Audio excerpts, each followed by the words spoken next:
إن الحمد لله نحمده ونستعينه ونستغفره ونؤمن به ونتوكل عليه ونعوذ بالله من شرور أنفسنا ومن سيئات أعمالنا من يهده الله فلا مضل له ومن يضلله فلا هادي له وأشهد أن لا إله إلا الله وحده لا شريك له وأشهد أن محمدا عبده ورسوله صلى الله عليه وسلم اللهم صل على محمد وعلى آل محمد كما صليت على إبراهيم وعلى آل إبراهيم إنك حميد مجيد اللهم بارك على محمد وعلى آل محمد كما باركت على إبراهيم وعلى آل إبراهيم إنك حميد مجيد أما بعد فإن خير الحديث كتاب الله وخير الهدي هدي محمد صلى الله عليه وسلم وشر الأمور محدثاتها وكل محدثة بدعة وكل بدعة ضلالة وكل ضلالة في النار اعوذ باللہ من الشیطان الرجیم بسم اللہ الرحمن الرحیم یا ایہا الناس اتقوا ربکم الذی خلقکم من نفس واحدہ وخلق منها زوجها وبث منهما رجالا كثيرا ونساء واتقوا الله الذي تساءلون به والأرحام إن الله كان عليكم رقيبا يا أيها الذين آمنوا اتقوا الله حق تقاته ولا تموتن إلا وأنتم مسلمون يا أيها الذين آمنوا اتقوا الله وقولوا قولا سديدا يصلح لكم أعمالكم ويغفر لكم ذنوبكم ومن يطع الله ورسوله فقد فاز فوزا عظيما رب اشرح لي صدري ويسر لي امري واحلل عقدة من لساني يفقهوا قولي۔ قابل قدر معزز سامعین و سامعات، اللہ ہم سب کا خالق و مالک ہے۔ دنیا کے اندر جتنے بھی تعریفی کلمات ہیں، کبریائی اور بڑائی کے جملے ہیں، ان سب کا حقیقی مستحق اللہ تعالی ہے۔ درود و سلام ہو ہمارے حقیقی پیر و مرشد، محسن و مربی، پیشوا مقتدی، سید الاولین والآخرین، امام الانبیاء جناب محمد رسول اللہ صلی اللہ علیہ وآلہ آلہ وسلم کی ذات اقدس پر۔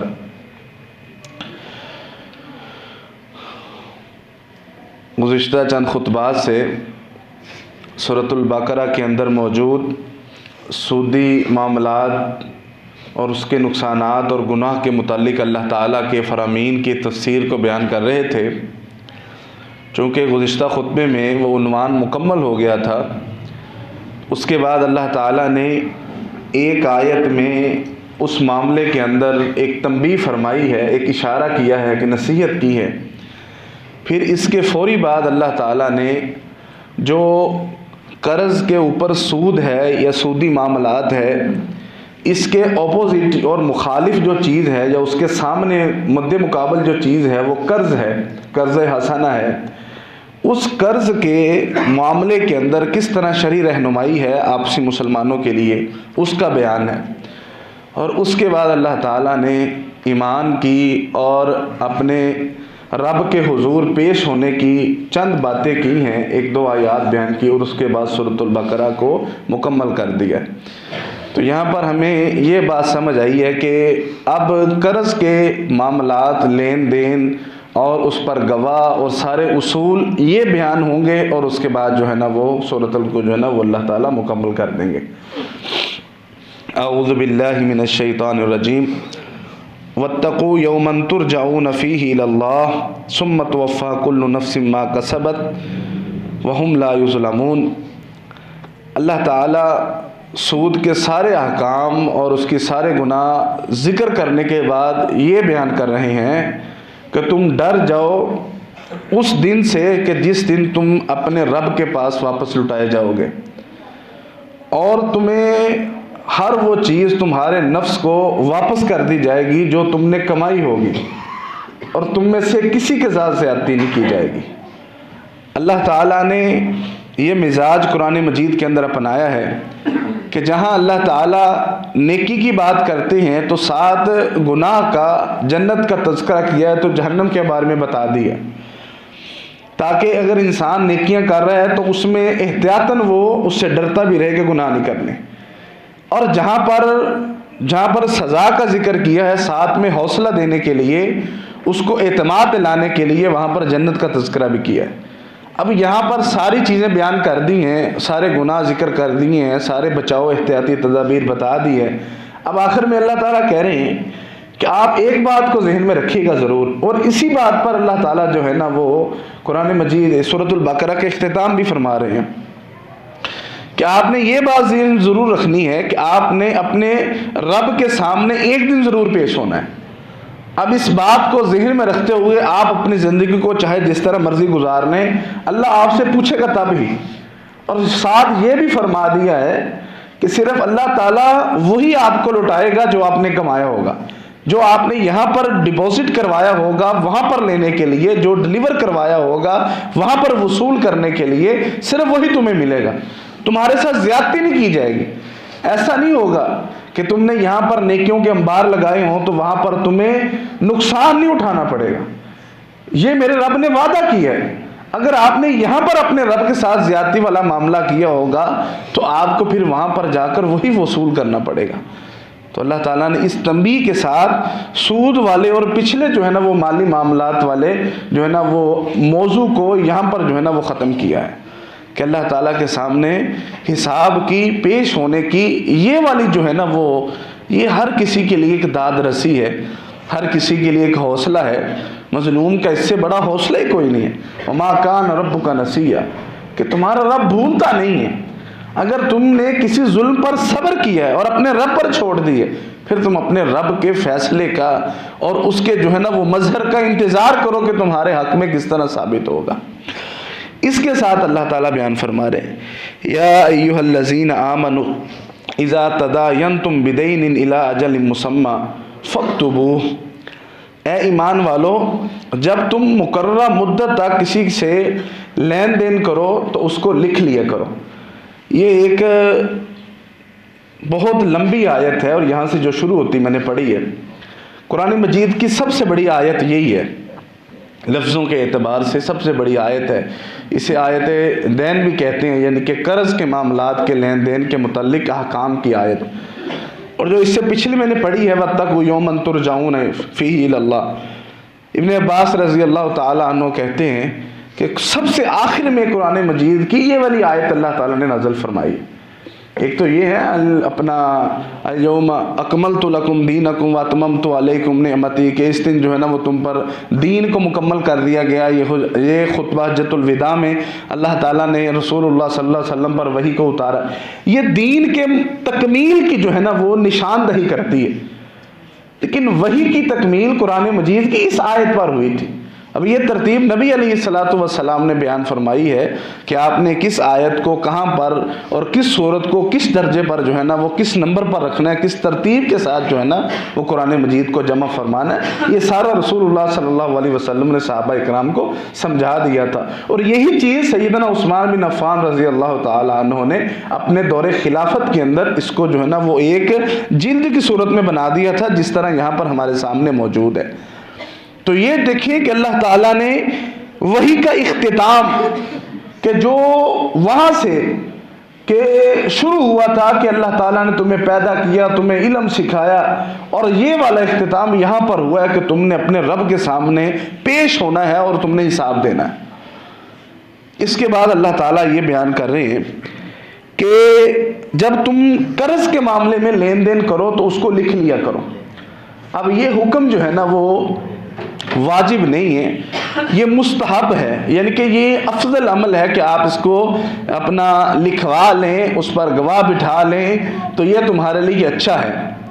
ایک لمبی آیت ہے جس کو اللہ تعالیٰ نے سب کچھ اس کے اندر بیان فرمایا ہے، اور یہ قرض کے معاملات یہاں پر اس لیے آئے ہیں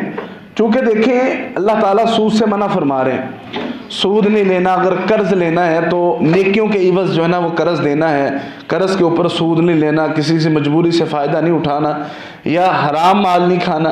تو انسان اس سے کیا کرتا ہے؟ اگر تو مالدار انسان ہے تو وہ چلتا رہے گا اسی طرح،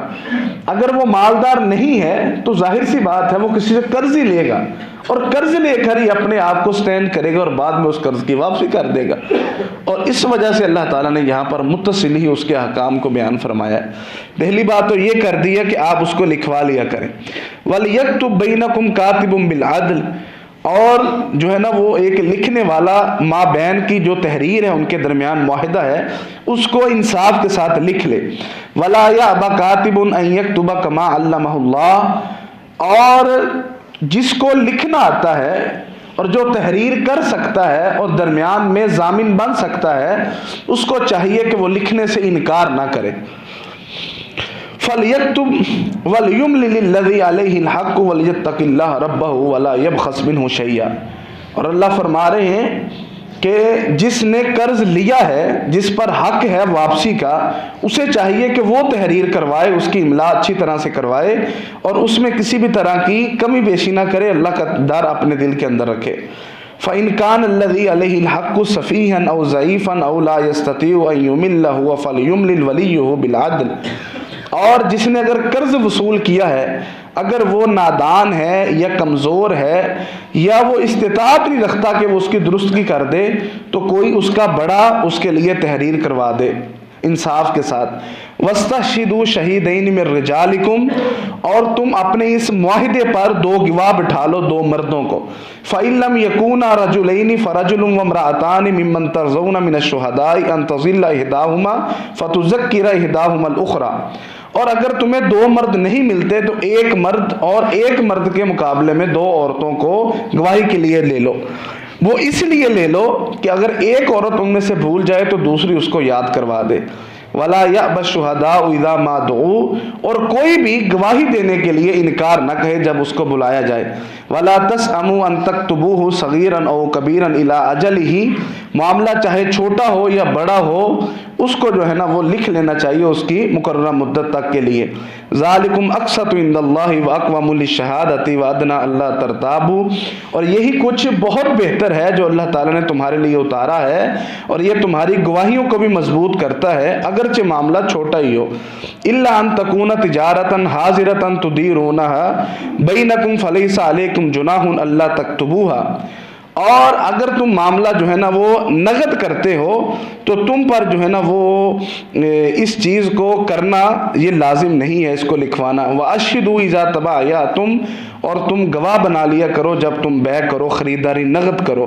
وَلَا يُضَارَّ كَاتِبٌ وَلَا شَهِيدٌ، اور کوئی بھی کاتب کو اور گواہ کو تکلیف نہ دے۔ وَإِن تَفْعَلُوا فَإِنَّهُ فُسُوقٌ بِكُمْ، اور اگر تم یہ کرو گے تو یہ تم بہت ہی جو ہے نا وہ غلطی والا معاملہ کرو گے۔ وَاتَّقُوا اللَّهَ وَيُعَلِّمُكُمُ اللَّهُ، اور اللہ سے ڈرو، اور اللہ ہی نے تمہیں یہ سب کچھ سکھایا ہے، اور اللہ تعالیٰ ہی ہر چیز کو جاننے والا ہے۔ یہ ایک لمبی آیت ہے جس کے اندر اللہ تعالیٰ نے تمام احکام کو بیان فرمایا ہے۔ پہلی بات تو یہ بیان فرمائی ہے کہ تم آپسی معاملات کو لکھ لیا کرو، پھر یہ فرمایا ہے کہ جو لکھنے والا ہے وہ عدل و انصاف کے ساتھ جو ہے نا وہ یہ سارا معاملہ کرے، اس کے اندر کوئی بھی دو نمبری نہ کرے، یعنی کہ تحریر کرنے والا ہے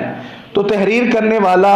کسی ایک کا ساتھ دیتے ہوئے کوئی ایسی چیز نہ لکھے کہ جس میں سے کسی دوسرے کو یا تیسرے کو نقصان پہنچے۔ عدل کے ساتھ جو ہے نا وہ انصاف کے ساتھ وہ چیز لکھے، اور جس کو لکھنا آتا ہے وہ اس کا انکار نہ کرے، یعنی کہ یہ کسی بھی طرح کی نیکی کے لیے ایک مسلمان کو تیار کیا جا رہا ہے کہ ایک مسلمان اگر کسی کے کام آ سکتا ہے تو اسے چاہیے کہ وہ اس کی ضرورت کو پورا کرے، اس کو جو ہے نا وہ بے یار و مددگار نہ چھوڑے۔ اور اسی طرح جو ہے نا وہ اس کے بعد اللہ فرما رہے ہیں کہ جس نے قرض دینا ہے اسے چاہیے کہ وہ تحریر کو لکھوائے، کیونکہ اس نے بتانا ہے کہ اس نے یہ سارے معاملات کب ادا کرنے، یعنی کہ باہمی رضامندی کے بعد۔ اب اس کے بعد اللہ کہہ رہے ہیں کہ اگر لکھوانے والا مقروض جو بندہ ہے وہ نادان ہے، یعنی کہ ان پڑھ ہے، ان پڑھ کا فائدہ نہیں اٹھانا، نابینا ہے، ضعیف ہے یا کمزور ہے، کسی بھی طرح سے اس کا فائدہ نہیں اٹھانا، ان پڑھ ہے، زیادہ بزرگ ہے، چھوٹا ہے، یا اس کے بعد جو ہے نا وہ اسے پڑھنا لکھنا نہیں آتا، نظر نہیں آتا، اس سے کوئی غلطی ہو گئی ہے تو اس کا فائدہ نہیں اٹھانا۔ بلکہ کوئی اس کا بڑا اس کی مدد کرے اور اس کی تحریر کو درست طریقے پر لکھوائے۔ اس کے بعد یہ ہے کہ اس پر جو ہے نا وہ 2 گواہ بنا لو۔ اگر 2 بندے نہیں ملتے تو 1 بندہ مل رہا ہے تو اس کے دوسرے بندے کے مقابلے میں 2 عورتیں لے لو، تو یہ 2 عورتوں کی گواہی 1 مرد کے مقابلے میں۔ یہاں سے عجیب جو ہے نا وہ اسلام کے بارے میں پروپیگنڈا کیا جاتا ہے کہ یہ دیکھیں یہ تو جی عورت کی تضحیک کی بات ہے۔ آپ یہ دیکھیں کہ یہ مالی معاملات کے بارے میں صرف گواہی ہے، ورنہ اس کے علاوہ اور جتنے بھی معاملات ہوں صرف جو ہے نا وہ مرد کی گواہی قبول ہے، عورت سے گواہی طلب ہی نہیں کی جاتی۔ جو عورت کے معاملات ہیں ان میں مرد سے گواہی نہیں طلب کی جا سکتی۔ اب گھریلو معاملات ہیں ان میں کوئی نہیں پوچھے گا کہ آپ مرد گواہی دیں، صرف عورت سے پوچھا جائے گا اس کے جو ہے نا وہ گھر کے معاملات کے بارے میں۔ اور یہاں بھی اللہ تعالیٰ نے حکمت بیان کی ہے کہ اس کی حکمت یہ ہے اس کی گواہی 2 عورتوں کی لینے کی کہ وہ ایک دوسری کو یاد کروا دے، کیونکہ باہر کے معاملات ہیں اس میں عورت بھول سکتی ہے، گھر کے معاملے میں نہیں بھول سکتی۔ اب اللہ تعالیٰ نے ان کی فطرت میں اور ان کی تخلیق میں یہ چیز رکھی ہوئی ہے، اور یہ اعتراض کرنا کہ ان کی اگر گواہی یادی ہے تو ان کے سارے معاملات یادیں ہونے چاہیے۔ حالانکہ اسلام بہت سارے معاملات میں عورت کو جو ہے نا وہ حق زیادہ رکھتا ہے، ان کا زیادہ خیال رکھتا ہے، تو ہم تو کبھی بھی جو ہے نا وہ یہ نہیں کہتے کہ اسلام نے مردوں کے ساتھ زیادتی کی ہوئی ہے۔ مرد کے اوپر جو ہے نا وہ کفالت کا ذمہ ہے، مرد کے اوپر جو ہے نا وہ بیوی کی پوری جو ہے نا وہ پرورش کا اور سارا اس کی زندگی خیال رکھنے کا ذمہ ہے، بیٹے کے اوپر والد والدہ کا ذمہ ہے، اور بھائی کے اوپر بہن کا ذمہ ہے، باپ کے اوپر بیٹی کا ذمہ ہے، شوہر کے اوپر خام جو ہے نا وہ بیوی کا ذمہ ہے۔ کوئی بھی مرد کے بارے میں جو ہے نا وہ یہ نہیں کہتا کہ، لیکن ان چاروں کیٹیگری کے عورتوں کے لیے جو ہے نا وہ کسی بھی مرد کا ذمہ نہیں، حتیٰ کہ ماں کے اوپر اپنے بیٹے کی پرورش کا بھی ذمہ نہیں، وہ اس کے باپ کے اوپر ذمہ ہے۔ یہاں پر جو ہے نا وہ شریعت کے اپنے اپنے معاملات ہیں۔ عورت کے اوپر یہ ہے ہی نہیں کہ وہ جا کر اپنا خود کمائے اور خود کھائے۔ جہاں پر عورت کے صدقے کی بات ہے پوری شریعت کے اندر صرف یہ لکھا ہوا ہے کہ اپنے خامد کے مال میں سے کس طرح صدقہ کرے گی، اس کے اصول بیان کیے گئے ہیں، اس کے بارے میں اس کی اصلاح کی گئی ہے، اس کی رہنمائی کی گئی ہے۔ یعنی کہ اس نے صدقے کے لیے بھی اسے نہیں ابھارا گیا، اور مرد کو یہ کہا گیا کہ تمہارے پاس مال نہیں ہے تو جاؤ بازار سے مال کماؤ، خود بھی کھاؤ، بچوں کو کھلاؤ، صدقہ بھی کرو۔ اب ایک چیز سمجھنے والی ہے، تو یہ تو ویسے ہی اعتراض ہے کہ اللہ تعالیٰ نے مرد کی فزیک جو ہے نا وہ مضبوط بنائی ہے، تو بچہ تو مرد کو پیدا کرنا چاہیے، کتنا مشکل کام ہے۔ 9 مہینے ایک صنف نازک جو ہے نا وہ صنف نازک اس کو اٹھائے بھی، اس کے لیے پرہیز بھی کرے، اس کے لیے سارے معاملات کرے، اور پیدا بھی وہ کرے، دودھ بھی وہ پلائے۔ اعتراض تو یہ پھر عجیب سا یہی ہوگا نا اگر ہم یہ کہیں کہ اس کی عادی کو رکھی گئی ہے۔ اب دیکھیں یہ رضاعت کا معاملہ ہے، یہ وضع حمل کا معاملہ ہے، اس میں کسی عورت بندے کی گواہی نہیں لی جائے گی۔ ایک معتبر سیانی عورت جیسے جسے ہم دائی کہتے ہیں مثال کے طور پر، وہ اگر جو ہے نا وہ اس پر گواہی دے دے تو اس کی گواہی جو ہے نا وہ قابل قبول ہے، اس کی جو ہے نا وہ اس کے بارے میں رائے اور کمنٹس جو ہے نا وہ قابل قبول ہیں۔ تو یہ بیجا کے اعتراضات ہیں، اس کو ساتھ ساتھ ہم اس لیے بتا دیتے ہیں تاکہ آپ کو کوئی ان باتوں کو لے کر جو ہے نا وہ اسلام پر قدغن کرنے کی جو ہے نا وہ قطعی آپ کے سامنے کچھ جسارت نہ کرے۔ تو اللہ تعالیٰ نے گواہوں کے معاملے میں یہ بیان فرما دی ہے، اور ساتھ یہ بھی کہا ہے کہ جو چیزیں تم لوگ لیتے ہو نقد کے اندر، اس چیز کو بھی جو ہے نا وہ تم کسی کو گواہ ضرور بنا لو نقد لیتے وقت۔ یعنی کہ کوئی بڑا معاملہ ہے، دکان ہے، مکان ہے، اگر نقدی بھی معاملات کی ہے تو 1-2 گواہ جو ہے نا وہ ان کے سامنے اس کی خریداری کرو تاکہ تمہیں بعد میں کوئی مسئلہ نہ ہو۔ صحابی رسول بیان کرتے ہیں کہ رسول اللہ صلی اللہ علیہ وسلم نے ایک بندے کے ساتھ گھوڑے کا معاملہ کیا، گھوڑے کا لین دین کر لیا، اب اس کو پیسے دینے تھے۔ آپ نے فرمایا کہ جو ہے نا وہ آپ میرے پیچھے پیچھے آؤ، تو میں جو ہے نا وہ آپ کو گھر سے یا کہیں سے بھی آپ نے جہاں پر آپ کا اپنا مال پڑا ہوگا تو آپ نے وہاں سے اٹھا کر اسے دینا تھا۔ رسول اللہ صلی اللہ علیہ وسلم رستے سے جو ہے نا وہ تھوڑا سا جلدی جو ہے نا وہ اپنے گھر کی طرف جا رہے تھے، وہ تھوڑا قدر آہستہ پیچھے آ رہا تھا، تو اس نے جو ہے نا وہ رستے میں لوگ اگر کوئی چیز دیکھ رہے ہیں اور دیکھ کر اسے کہہ رہے ہیں کہ آپ جو ہے نا وہ اس کی اتنی قیمت لے لو، آپ نے اس کو فروخت کرنا ہے، رستے میں اسے 2-4 قیمتیں لگا دی۔ اور اتنی قیمت لگا دی جتنی رسول اللہ صلی اللہ علیہ وسلم کی قیمت لگائی ہوئی قیمت سے زیادہ تھی۔ اس نے پیچھے سے جو ہے نا وہ اعرابی تھا، اس کو اتنی سمجھ بوجھ نہ ہوگی، چونکہ یہ سارے ہمیں سمجھانے کے لیے معاملات کیے جاتے ہیں۔ پیغمبر علیہ الصلوۃ والسلام اور صحابہ کے ساتھ جتنے بھی معاملات پیش آئے ہیں، وہ اعرابی تھا، بدو تھا، اسے اتنی سمجھ نہیں تھی۔ اس نے جو ہے نا وہ پیچھے سے رسول اللہ صلی اللہ علیہ وسلم کو آواز دی، آپ رک گئے۔ اس نے کہا جی کہ آپ نے یہ گھوڑا مجھ سے خریدا تو نہیں نا ہے؟ مثال اس نے یہ بات اس لیے کی ہے کہ میں اب اس سے اچھی قیمت میں بیچ دوں۔ تو رسول اللہ صلی اللہ علیہ وسلم نے فرمایا کہ میں جو ہے نا وہ اس کو خرید چکا ہوں آپ سے، آپ تو اس کے مالک ہی نہیں، مالک تو میں ہوں، میں آپ کو آپ کی رقم دوں گا اور اپنا جو ہے نا وہ سامان لے لوں گا آپ سے۔ اس نے کہا جی میں نے تو نہیں آپ سے بیچا، میں نے تو بیچے نہیں آپ کو۔ تو رسول اللہ صلی اللہ علیہ وسلم نے کہا کہ اب یہ کس طرح کہہ رہے ہیں، وہ اپنی بات بیٹھا رہا ہے۔ آپ نے کہا کہ میں اس پر گواہ پیش کر سکتا ہوں۔ اس نے کہا جی لائیں، گواہ لائیں۔ اس کو یہ محسوس ہوتا تھا کہ ہمارے ساتھ تو کوئی تھا ہی نہیں، گواہی ہم جو ہے نا وہ کس کی لیں گے۔ یہ رسول اللہ صلی اللہ علیہ وسلم کی اس جو ہے نا وہ کلام اور گفتگو کے دوران کافی سارے اصحاب آپ کے گرد جمع ہو گئے۔ تو ایک صحابی سے آپ نے پوچھا جو ہے نا وہ انہوں نے بتایا کہ ہمارا یہ معاملہ آپس میں ہو چکا ہے۔ تو اس نے گواہی دے دی کہ ہاں اللہ کی قسم اللہ تعالیٰ اور رسول اللہ صلی اللہ علیہ وسلم نے آپ سے یہ خریدا ہوگا۔ یار آپ بھی بڑا حیران کہ یہ تھا ہی نہیں تو اس نے کیسے گواہی دے دی۔ اب ایک دوسرے صحابی ہیں جو راوی ہیں خود، سیدنا خزیمہ رضی اللہ تعالیٰ عنہ۔ خزیمہ جو ہے نا وہ ان کو یہ بندہ جانتا ہوگا تھوڑا سا کسی خاطر میں، یا کوئی جان پہچان ہوگی یا کچھ سمجھتا ہوگا۔ تو سیدنا خزیمہ کو پوچھا جی کیا مسئلہ بنا ہے آپ میں؟ تو انہوں نے بتا دیا یہ مسئلہ ہے۔ تو سیدنا خزیمہ نے بھی گواہی دے دی کہ اللہ کی قسم میں یہ گواہی دیتا ہوں کہ اللہ کے رسول نے آپ سے یہ گھوڑا خریدا تھا اور آپ نے بیچ بھی دیا تھا۔ اس نے کہا جی آپ کو کیسے پتا؟ وہ کہتا یہ تو صرف ایک گھوڑا ہے، ہم تو پوری زندگی ان کے نام کیے ہوئے ہیں، اگر یہ جھوٹ بولتے ہوتے تو ہم ان پر ایمان کیوں لاتے؟ اگر نبی علیہ السلام کہہ رہے ہیں تو خریدا ہے، تم جھوٹ بول رہے۔ تو رسول اللہ صلی اللہ علیہ وسلم نے ان کی صرف اس بات کے بعد کہ پوچھا نا کہ تمہیں کیسے پتا اتنے مسوق سے جو ہے نا جیسے بندہ کہہ رہا ہے، بڑے جذباتی ہو کر کہہ رہے ہو کہ تم کیوں نہیں بیچ رہے، کیوں جو ہے نا وہ بیع کو سودے کو خراب کر رہے ہو۔ تو رسول اللہ صلی اللہ علیہ وسلم نے ان کی یہ بات سن کر کہا کہ آج کے بعد تمہاری یہ گواہی 2 مردوں کے برابر ہوگی، 1 مردوں کے برابر نہیں، کہ اگر حذیفہ جو ہے نا وہ گواہی دیں گے تو وہ 2 مردوں کے مقابلے میں 1 مرد کی جو ہے نا وہ گواہی قبول کی جائے گی۔ تو اس کے بعد اللہ تعالیٰ نے یہ قانون اتار دی ہے کہ اگر آپ آپسی معاملات میں نقد کے اوپر بھی کچھ کرتے ہو تو گواہ لازمی رکھو تاکہ تم کسی بھی مسئلے کی صورت میں بچ جاؤ۔ اب یہ دیکھیں کہ یہ ایسے معاملات ہیں پیسے کے، روپے کے، کہ ایک بندہ اللہ کے راستے میں شہید بھی ہو جائے تو قرض کی معافی کوئی نہیں، اس کے اندر کوئی چھوٹ نہیں، اور کوئی بھی شریعت کے اندر نرمی نہیں رکھی ہوئی۔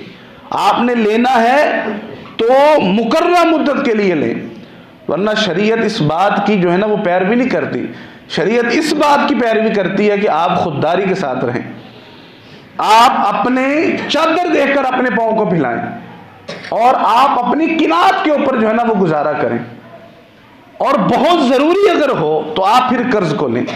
اور پہلی ترجیح رکھیں کہ آپ نے قرض کو واپس کرنا ہے۔ بلا وجہ لوگوں کے پیسے اپنے کھاتوں میں ڈال ڈال کر آنکھیں بند ہو جاتی ہیں، اور اس کے بعد پتہ نہیں وارثین دیتے کہ نہیں دیتے۔ ہمارے بزرگ ہوتے تھے، ہمارے دادا جی کے بھائی، اللہ تعالیٰ ان کی مغفرت فرمائے۔ میں بہت چھوٹا تھا، یعنی کہ حفظ کے آغاز کی بات ہے۔ آپ یقین کریں کہ کم از کم پنجاب کا ہر بڑا عالم ان کا دوست تھا، پنجابی خطیب نہیں، عالم، اتنے اچھے بزرگ تھے، نمازی تھے اور شہر کے معروف ترین شخصیت تھے۔ کچھ ان کے مالی معاملات ہوتے ہیں، کاروباری بھی تھے، مالی معاملات ہوتے ہیں، جب وہ فوت ہو گئے، اب اچھی خاصی پراپرٹی کے مالک تھے، لیکن فوت ہونے کے بعد آج کے دن تک، 10 سال ہوں گے ان کو فوت ہونے کو، آج کے دن تک ان کا قرض ان کے بچوں نے نہیں اتارا۔ کروڑوں کی پراپرٹی انہوں نے اپنے آپ جو ہے نا وہ درمیان تقسیم کی ہے، ان کے چند ہزار بھی میرے خیال سے چلے چند لاکھ لگا لے، ان کے بچوں نے نہیں اتارا۔ جب یہ بات میں سوچتا ہوں تو اذیت میں مبتلا ہوتا ہوں۔ میں بہت چھوٹا تھا تب انہوں نے، مطلب کہ ہمارا اچھا خاصا بڑا خاندان ہے، لیکن میں مسجد میں قرآن مجید حفظ کرتا تھا، وہ سب کو چھوڑ کر، میرے دادا کے بھائی تھے نا تو دادا ہی تھے میرے، سب کچھ چھوڑ کر وہ مجھے ترجیح دیتے تھے کہ میں قرآن مجید کا جو ہے نا وہ حفظ کرنے والا ہوں، میرا پراپر بچوں کی طرح خیال رکھتے تھے، کیونکہ میں جس مسجد میں پڑھتا تھا اس مسجد کی وہ انتظامیہ میں بھی تھے اور اس مسجد کی جو ہے نا وہ سارے مالی معاملات کو بھی دیکھتے تھے اور وہاں نماز پڑھتے تھے۔ مجھے یہ بتائیں کہ ہم کن کو پکڑیں؟ ایک شہید جس کے قطرہ بہنے کے پہلے اللہ اس کو جنت دے دیتا ہے، لیکن اگر اس نے کسی کے پیسے دینے تو اللہ تعالیٰ جنت نہیں دے گا، اتنی دیر بوا باندھی رہنا، دنیا میں اس کا قرض اتار دو پھر جنت کھلے گی۔ اس لیے اتنی بڑی آیت میں کہا گیا ہے پیسیاں تو روڑا نہیں پانا، ایسی کوئی گنجائش چھوڑنی نہیں ہے جس سے مالی معاملات میں بگاڑ پیدا ہو۔ شریعت فطرت کے عین مطابق ہے۔ رسول اللہ صلی اللہ علیہ وسلم نے فرمایا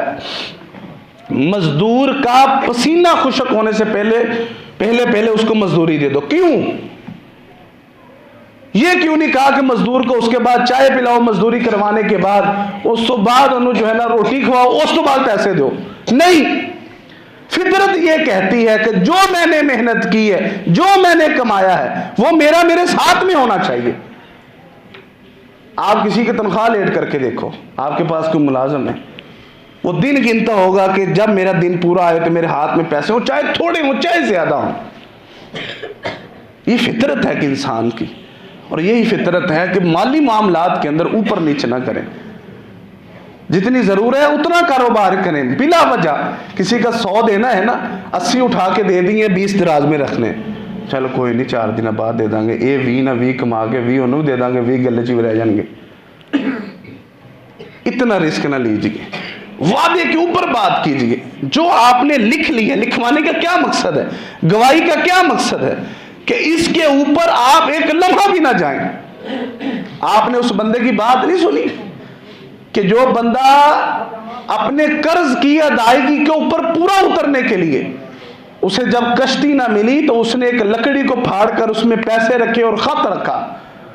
اور پھر اس نے بہا دیا اس کو۔ یہ میرے رب کا کمال ہے کہ وہ تقوی کو معراج کیسے بخشتا ہے۔ اب دیکھیں کہ وہ خود بھی چلا گیا، لیکن اللہ تعالیٰ نے سمندر میں، دریا میں، نہر میں، پانی میں بہتی ہوئی لکڑی بھی اس تک پہنچا دی،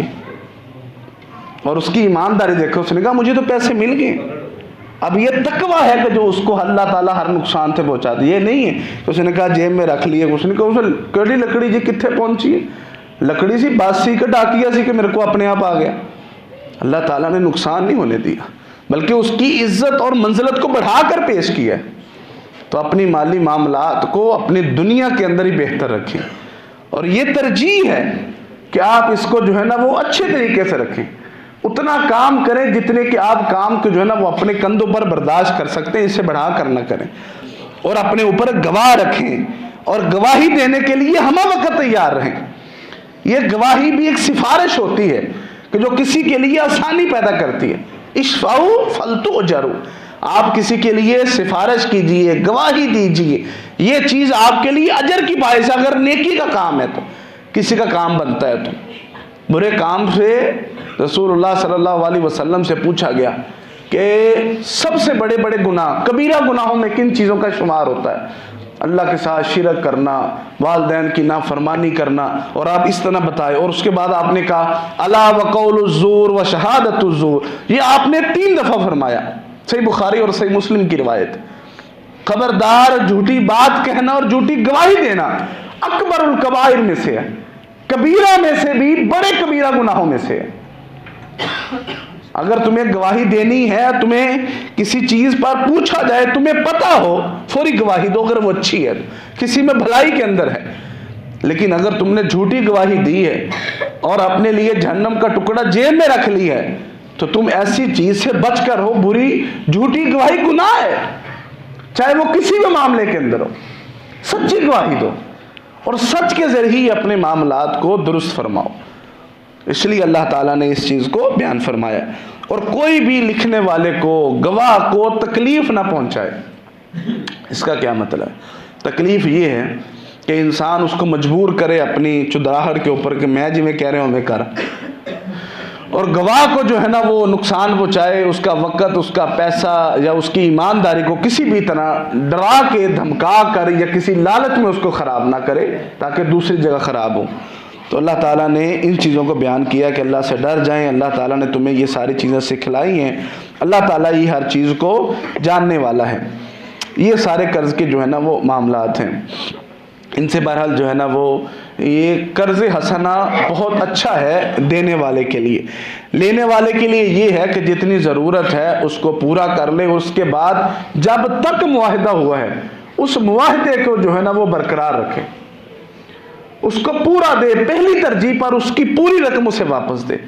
اور تیسری آپ کے لیے نصیحت یہ ہے کہ اپنی زندگی اس طرح گزاریں کہ اس طرح روز بالکل کلین چٹ ہونی چاہیے کہ میں اپنی ذمہ داری پر کہہ رہا ہوں کہ میں نے کسی کے پیسے نہیں دینے۔ آپ روز اس حالت میں ہوں کہ الحمدللہ میں اس حیثیت میں کم از کم ہوں کہ میں جو ہے نا وہ کسی کے پیسے نہیں دینے۔ یا اگر آپ ایسے کاروبار کرتے ہیں کہ جس کے اوپر لین دین چلتا رہتا ہے تو اتنا مضبوط بنائیے کہ آپ کی قبر کی جو ہے نا وہ بنیادیں ہلنی نہیں چاہیے، ورنہ آپ جتنی بھی نمازیں پڑھ لیں، آپ جتنے بھی جو ہے نا وہ اچھے کام کر لیں، تو آپ تو پھر جو ہے نا وہ زخرف کے مقام پر کھڑے ہوئے ہیں، درمیان میں کھڑے ہوئے ہیں، اس طرح جب ادھر ہے نہ ادھر ہے۔ اب جو ہے نا وہ معاملات ادا ہوں گے، اگر دنیا میں نہیں ادا ہوں گے، آپ کے بچے، آپ کے بھائی تو بعد میں صحیح، آپ تو پہلے اس کی جو ہے نا وہ گناہ قبول کریں گے جس کے آپ نے پیسے دیے نا وہ دینے ہوں گے۔ تو ولہٰذا اس معاملے کو جو ہے نا وہ سنجیدگی کے ساتھ لینا چاہیے۔ اس کے بعد اللہ تعالیٰ فرما رہے ہیں وَإِن كُنتُمْ عَلَىٰ سَفَرٍ وَلَمْ تَجِدُوا كَاتِبًا فَرِهَانٌ مَقْبُوضًا فَإِنْ أَمِنَ بَعْضُكُمْ بَعْضًا فَلْيُؤَدِّ الَّذِي اؤْتُمِنَ أَمَانَتَهُ وَلْيَتَّقِ اللَّهَ رَبَّهُ وَلَا تَكْتُمُوا الشَّهَادَةَ وَمَن يَكْتُمْهَا فَإِنَّهُ آثِمٌ قَلْبُهُ وَاللَّهُ بِمَا تَعْمَلُونَ عَلِيمٌ۔ اللہ کہہ رہے ہیں اگر تم سفر میں ہو اور کوئی لکھنے والا نہیں مل رہا تو تم کسی چیز کو بطور ضمانت دے کر بھی کوئی اپنا معاملہ کر سکتے ہو، قرض لے سکتے ہو۔ اگر کوئی شخص دوسرے پر اعتماد کرے تو جس پر اعتماد کیا گیا ہے اسے قرض خواہ کی امانت کو ادا کر دینا چاہیے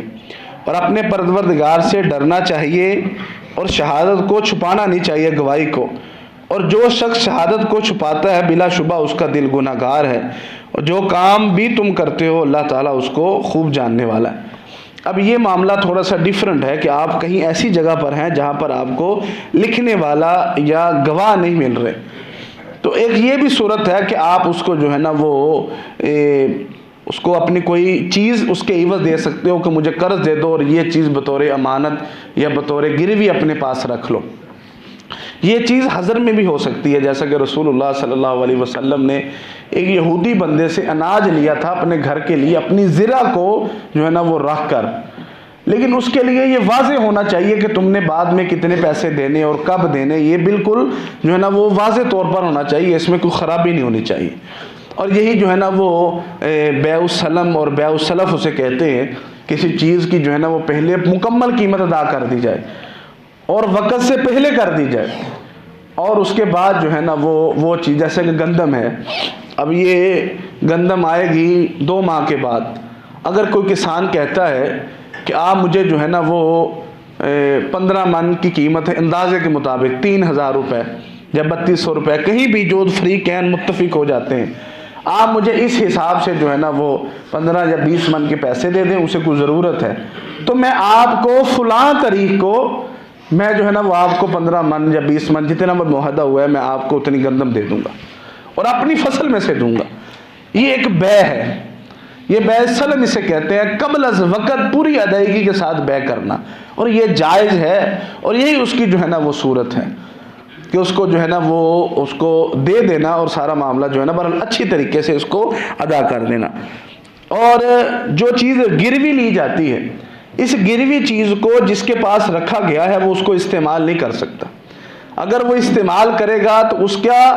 بھی جو ہے نا وہ سارا خرچ جو ہے نا جو اس کے عوض میں جو معاملات ہوں گے اس کے اصل مالک کو دینے ہوں گے۔ اگر مثال کے طور پر کوئی اپنا جانور گروی رکھ دیتا ہے، گائے رکھ دیتا ہے، بھینس رکھ دیتا ہے، بکری رکھ دیتا ہے، اب ظاہری بات ہے وہ جاندار چیز ہے، اس نے جو ہے نا وہ اپنا خوراک لینی ہے، اس نے جو ہے نا وہ خیال اپنا رکھنا ہے۔ اس خیال رکھنے اور خوراک دینے کے عوض میں سنبھالنے والا جو ہے نا وہ اس کا دودھ لے سکتا ہے۔ اگر وہ دودھ نہیں لے سکتا تو دودھ اگر مالک نے لینا ہے تو اس کے سنبھالنے کے پیسے جو ہے نا وہ اس کو دینے پڑیں گے جس نے چیز گروی رکھوائی ہے۔ اگر کوئی بے جان چیز ہے، مکان ہے، دکان ہے، کوئی موٹر سائیکل ہے، کوئی پیسے ہیں، ان کو آپ استعمال نہیں کر سکتے اگر آپ نے گروی رکھا ہوا ہے اپنے پاس۔ اگر آپ استعمال کریں گے اس کی اجازت کے بغیر تو یہ گناہ ہے۔ اگر آپ اس کی اجازت کے ساتھ استعمال کرتے ہیں تو اس کا سارا منافع یا اس کا خرچہ جو ہے نا وہ اس کے اصل مالک تک آپ کو پہنچانا پڑے گا۔ تو یہ گروی کے معاملات ہیں۔ اگر کسی نے اپنی چیز گروی رکھوائی ہے تو آپ جو ہے نا وہ اس کو استعمال نہیں کر سکتے۔ ان صورتوں میں سے اگر کوئی صورت ہے تو آپ اس کے مطابق جو ہے نا وہ فیصلہ کر سکتے ہیں۔ اس کے بعد اللہ تعالیٰ نے جو ہے نا وہ یہ چیز رکھی ہوئی ہے کہ آپ اپنے دل کے جو ہے نا وہ معاملات کو درست رکھیے۔ دل کے معاملات یہی ہیں کہ آپ کسی کے ساتھ گواہی والا یا شہادت والا یا لین دین والا معاملہ رکھتے ہیں تو اپنے اس دل کو جو ہے نا وہ سیدھا رکھیے۔ اگر یہ دل سیدھا ہے تو اس کا مطلب ہے کہ آپ کے سارے معاملات سیدھے ہیں۔ اگر یہ دل سیدھا نہیں ہے تو اس کا مطلب ہے کہ آپ کے سارے معاملات خراب ہیں۔ رسول اللہ صلی اللہ علیہ وسلم نے فرمایا کہ جسم کے اندر ایک لوتھڑا ہے، اگر وہ صحیح ہوتا ہے تو سارا جسم صحیح ہوتا ہے، اگر وہ خراب ہو جاتا ہے تو سارا جسم خراب ہو جاتا ہے، اور وہ دل ہے۔ یعنی کہ یہ جسمانی طور پر نہیں ہے، یہ روحانی طور پر۔ انسان کا دل جو ہے نا وہ اس کو صحیح رستے پر لگائے تو سارا جسم ہی صحیح رستے پر جاتا ہے، اور دل اگر غلط رستے پر لگا دے تو سارا جسم جو ہے نا وہ اسے غلط رستے پر ہی گامزن کر دیتا ہے۔ اور اللہ تعالیٰ نے دلوں کو جو ہے نا وہ اپنا یہ کیا کہتے ہیں گناہ گار ہونے سے بچانے کے لیے اللہ تعالیٰ نے نصیحت کی ہے۔ اور اس کے بعد اللہ تعالیٰ نے یہ فرمایا ہے کہ تم جو بھی عمل کرتے ہو اللہ تعالیٰ اس سب کو جاننے والا ہے۔ تو دیکھیں جی یہ جو معاملات ہیں ایک بڑی آیت میں اور اس کے ساتھ ایک چھوٹی آیت میں، یہ اللہ تعالیٰ نے سود کے بعد قرض کے متعلق یا لین دین کے متعلق لکھنے اور گواہ بنانے کے متعلق اللہ تعالیٰ نے اس کو بیان فرمایا۔ یہ بالکل اس کی جو ہے نا وہ مد مقابل چیز ہے کہ ایک بندہ جو ہے نا وہ اس کو غلط مالی معاملات سے نکال کر اس کو اگر صحیح معاملات کے اوپر لے کے آنا ہے تو اس کے بھی اللہ تعالیٰ نے رہنمائی بیان فرمائی ہے۔ اس کے بعد جو ہے نا وہ للہ ما فی السماوات و ما فی الارض، یہ سورۃ البقرہ کی آخری جو ہے نا وہ اختتامی آیات ہیں جس کے اوپر ایمان اور قیامت کے دن کی جو ہے نا وہ یہ پیشگی اللہ کے سامنے اور اس کا حساب اور اس کی دنیا کے اندر جو ہے نا وہ ایمانی لحاظ سے کن چیزوں پر ایمان رکھنا ہے اس کا بیان ہے۔ انشاءاللہ اگلے خطبے کے اندر اس کو بیان فرمائیں گے۔ اللہ تعالی ہمارا حامی و ناصر ہو۔ وآخر دعوانا ان الحمد للہ رب العالمین۔